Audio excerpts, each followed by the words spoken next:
بسم اللہ الرحمن الرحیم۔ السلام علیکم۔ وہ آنکھوں سے آنسو بہاتے ہوئے دونوں بچیوں کو امید بھری نظروں سے دیکھ رہی تھی کہ شاید آج یہ آخری جمعرات ہو، شاید آج ان کی آخری حاضری ہو، شاید آج میری قسمت کی لکھی یہ پریشانی ختم ہو جائے۔ مگر دوسری ہی جانب دونوں لڑکیاں زنجیروں میں جکڑی مزار کی جالیوں سے بندھی دکھائی دے رہی تھیں، جو زور زور سے چیخیں مار مار کر ساری ہی زنجیروں کو توڑ ڈالنا چاہتی تھیں۔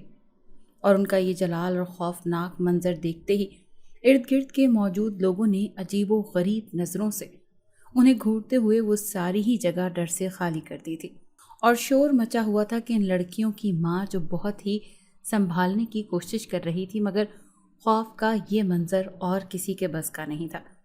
صرف ان کی ماں کی ہی ہمت تھی جو پچھلے 4 برس سے اس مزار پر اپنی لڑکیوں کو ہر جمعرات کو لے آتی تھی۔ دوسری ہی جانب اتفاقاً ایک لڑکے کو لایا گیا جس کا ٹھیک یہی حال تھا جیسا ان لڑکیوں کا، مگر یہ بھلا کیسے ہو سکتا ہے کہ ایک تو لڑکا ہے اور اس کے ساتھ بھلا وہ سب جو میری بچیوں کے ساتھ ہوا۔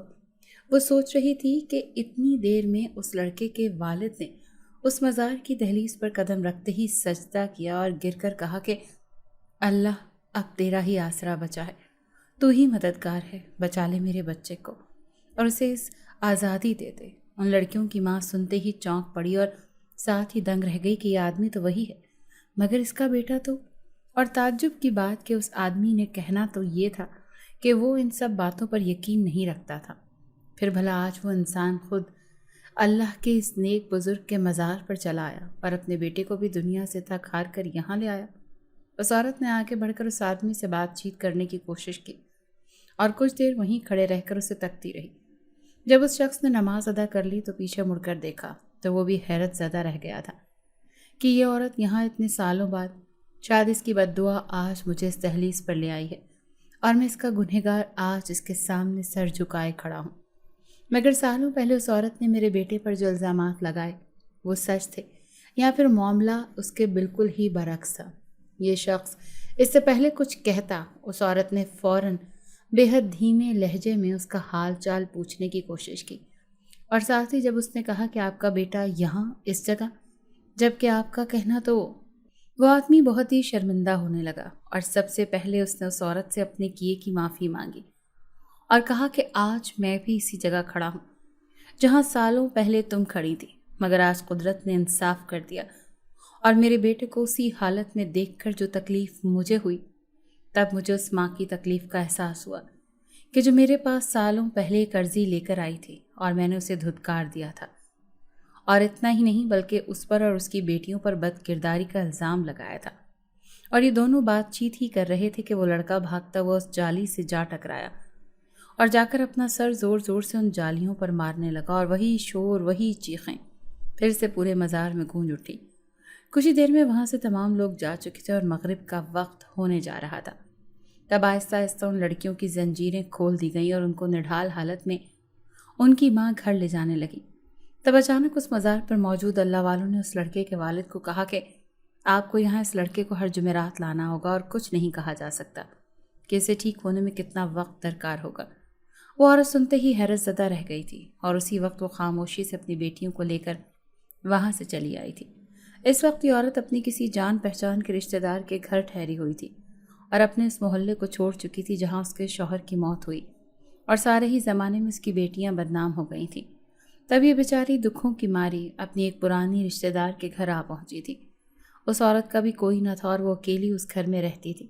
تب اس عورت نے لڑکیوں کی ماں کو سہارا دیا، رہنے کے لیے چھت بھی دی، اور اسی عورت نے کہا تھا کہ معاملہ بہت ہی سنگین ہے۔ فلاں فلاں مزار کا پتہ اسی عورت نے دیا تھا، اور تب سے ہی یہ عورت اپنی جوان بچیوں کو لے کر ہر جمعرات مزار کے چکر لگا رہی تھی، اور اس کے دل میں ایک بہت ہی پرانا خوف بیٹھا تھا کہ شاید بات وہی ہے۔ یہ سب پھر سے اسی لیے کیونکہ وہ پھر سے لوٹ آ گیا جو اپنے ساتھ ہانیہ۔ اس عورت کو اتنا پریشان اور خوفزدہ دیکھتے ہی اس کی رشتہ دار فریدہ بہن کہنے لگی، کیا بات ہے ختیجہ، تم اتنی پریشان حال اور خوفزدہ دکھائی دے رہی ہو، کیا ہوا؟ کوئی بات ہے؟ اور آج مزار پر کچھ ایسا ناگوار ہوا ہے کیا؟ ان لڑکیوں کی ماں نے نام میں سر ہلا اور کہا کہ فریدہ بہن، سمجھ نہیں آتا اللہ نے مجھے یہ کس کشمکش میں ڈال رکھا ہے۔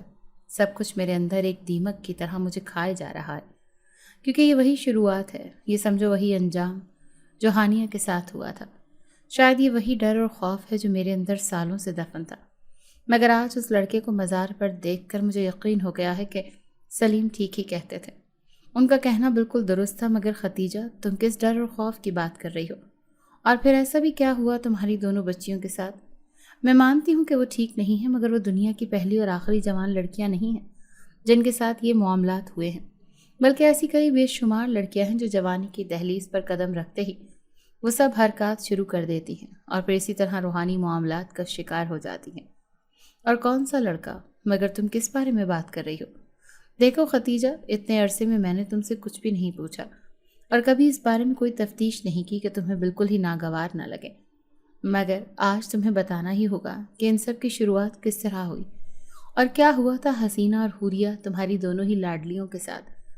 ختیجہ پھر سے غم سے نڈھال ہونے لگی تھی اور نم آنکھوں میں وہی سب کچھ یاد کرنے لگی، اور کچھ اس کی زبان نے بھی اس کا ساتھ دینا شروع کر دیا کہ اس کہانی کی شروعات کچھ اس طرح ہوئی کہ حسینہ جو نام کی طرح خود بھی ایک حسین تھی اور حوریہ جو حور کی طرح معلوم ہوتی تھی، دونوں کی شوخ اور چنچل مزاج رات کے 9 بجے کا وقت تھا اور دونوں ہی خوب تیار ویار ہو کر سچ سمجھ کر اپنی ہی دوستوں کے گھر ان کی پارٹی میں شرکت کے لیے جا رہی تھی۔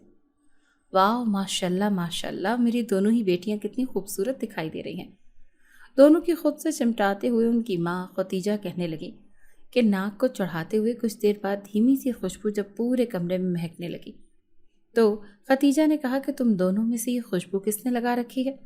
دونوں کو ہی وہ غصے سے گھورتی ہوئی بولی، ارے امی، میں نے نہیں، یہ حسینہ ہے نا۔ نہیں نہیں، یہ جھوٹ کہہ رہی ہے، یہ خوشبو لگانے والی تو یہ خود حوریہ ہے۔ دونوں ہی ایک دوسرے کو چھیڑتے ہوئے امی کے کاندھوں پر ہاتھ رکھتے ہوئے کہنے لگی، امی آپ فکر کیوں کرتی ہیں؟ ہم دونوں اب جوان ہو گئی ہیں، کوئی 10-12 سال کی بچیاں نہیں رہی، مگر آپ پھر بھی اب تک وہی فکر میں۔ بیٹا، تم دونوں نہیں جانتی کہ ایک ماں کا دل اپنی اولاد کے لیے کتنا فکر مند رہتا ہے، اور پھر میرا وہ ڈر جو سالوں سے میرے اندر چھپا ہے۔ ختیجہ دل ہی دل میں سوچنے لگی کہ ہانیہ کے ساتھ جو کچھ سالوں پہلے، بس جو بھی ہو میں نہیں جانتی، تم لوگ اسی وقت اپنا جوڑا بدلو یا پھر کچھ بھی کرو، مگر نہ میں تم دونوں کو بال کھولے رکھ کر باہر جانے دوں گی، نہ ہی اتنی دیر خوشبو لگاتے ہوئے۔ ختیجہ چڑچڑاتے ہوئے بولی اور دونوں ہی افسردہ ہو کر، ناراض ہو کر، پاؤں پٹک کر کمرہ بند کر کے اندر بند ہو گئیں۔ امی آپ یہی چاہتی ہیں نا؟ نہ تو ہم نہیں جا رہے کہیں، بس اب تو آپ خوش ہیں نا ہمیں اس طرح گھر میں قید رکھ کر؟ حسینہ بلند آواز کر کے بول رہی تھی۔ حوریہ خاموشی کا مظاہرہ کر کے اندر ہی کپڑے تبدیل کرنے جا رہی تھی کہ اس کی امی نے آ کر اسے روک لیا۔ اس کا کہنا تھا کہ اچھی لگ رہی ہو، لیکن بس خیال سے جانا اور پڑھ کر دونوں اپنے اوپر دم کر کے نکلنا، اور آج کل حالات بھی کچھ ٹھیک نہیں ہیں۔ خدیجہ نے بہانہ بناتے ہوئے کہا، لیکن اس کا دل اب بھی اندر سے ڈر رہا تھا اور خوف کھانے لگا تھا، کیونکہ حوریہ اور حسینہ دونوں ہی اس وقت جوانی کے اس دور سے گزر رہی تھیں، اور پھر ان کی بے حد خدا کی دی ہوئی خوبصورتی نے تو پہلے ہی ہانیہ کے ساتھ ہوئے اس واقعے کو پھر سے ختیجہ اور سلیم کے دل میں خوف پیدا کر دیا تھا۔ دونوں ہی وہاں سے اپنی دوست کے گھر جانے کی خوشی خوشی نکل پڑی، اور راستے میں دونوں نے گاڑی میں جاتے وقت ایک دوسرے کو سوالیہ نظروں سے دیکھا اور ہنس پڑی۔ حوریہ نے اپنے بیگ سے پھر سے پرفیوم کی بوتل نکالی اور سونگھتے ہوئے دونوں ہی اوپر چھڑکنے لگی، اور ساتھ ہی حسینہ نے اپنے بال کھولے اور ہیئر اسٹائل بنایا، اور حسینہ خوبصورت کالے گھنے قمبر سے نیچے لگ رہے تھے بال، اور دونوں کے پاس سے محسوس ہونے والی دھیمی دھیمی سی خوشبو جو کسی کو بھی بآسانی دل لبھانے پر مجبور کر سکتی تھی۔ آدھا گھنٹہ گزر چکا تھا، دونوں باتیں ہی کر رہی تھیں۔ ہم کون سا بچیاں ہیں، مگر امی اور بابا تو بلا وجہ ہی ہماری فکر کرتے رہتے ہیں۔ گاڑی ایک گھنے سائے والے درخت کے نیچے جا رکی تھی، اور ڈرائیور نے اسٹارٹ کرنے کی کوشش کی تو گاڑی اسٹارٹ نہ ہوئی، پھر سے اسٹارٹ کی تو کچھ دیر آگے چلنے کے بعد پھر سے ایک گھنے سائے درخت کے نیچے آ کر رکی، اور یہ سارا معاملہ مسلسل 4 سے 5 بار ہوا۔ ہر بار گاڑی آتی اور درخت کے سائے میں رک جاتی اور اسٹارٹ نہ ہوتی۔ جیسے جیسے اسٹارٹ ہوئی تو کچھ دیر چلنے کے بعد پھر سے آ رکتی۔ حوریہ اور حسینہ بے چین ہونے لگی تھیں۔ پچھلے 2 گھنٹے سے یہ سلسلہ جاری تھا۔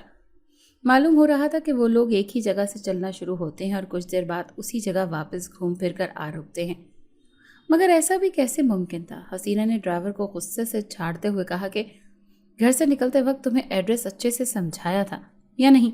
ڈرائیور نے ہاں میں سر ہلایا، مگر میڈم میں خود حیرت زدہ ہوں کہ راستہ گھوم پھر کر یہیں آ رکتا ہے، جبکہ میں تو بس زیادہ باتیں نہ بناؤ، جلدی کرو، ہمیں پہنچنے میں پہلے ہی بہت دیر ہو گئی ہے۔ حوریہ اس کی بات کاٹتے ہوئے بولی، مگر دونوں ہی اس وقت امی کی وہ نصیحت کو یاد کرنے لگی تھی، مگر دل کا وہم سمجھ کر ایک دوسرے سے کچھ نہ کہہ سکی۔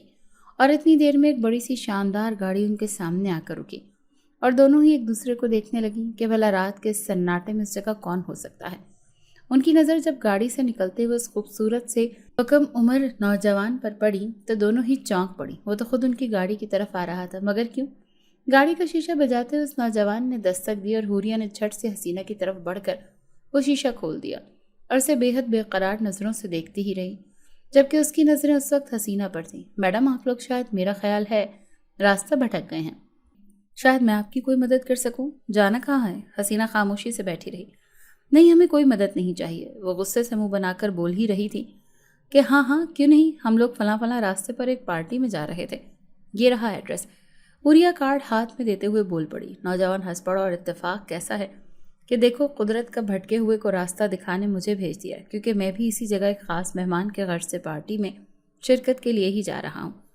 آپ لوگ مناسب سمجھیں تو ساتھ چلیں، کیونکہ میں ٹھیک کہہ رہا ہوں نا؟ وہ مسلسل حسینہ پر نظریں جمائے باتیں بنا رہا تھا، اور ٹھیک اسی طرح نظریں جمائے اس نوجوان نے بار بار حوریہ مخاطب ہو کر اس کے سوالوں کا جواب دے رہی تھی۔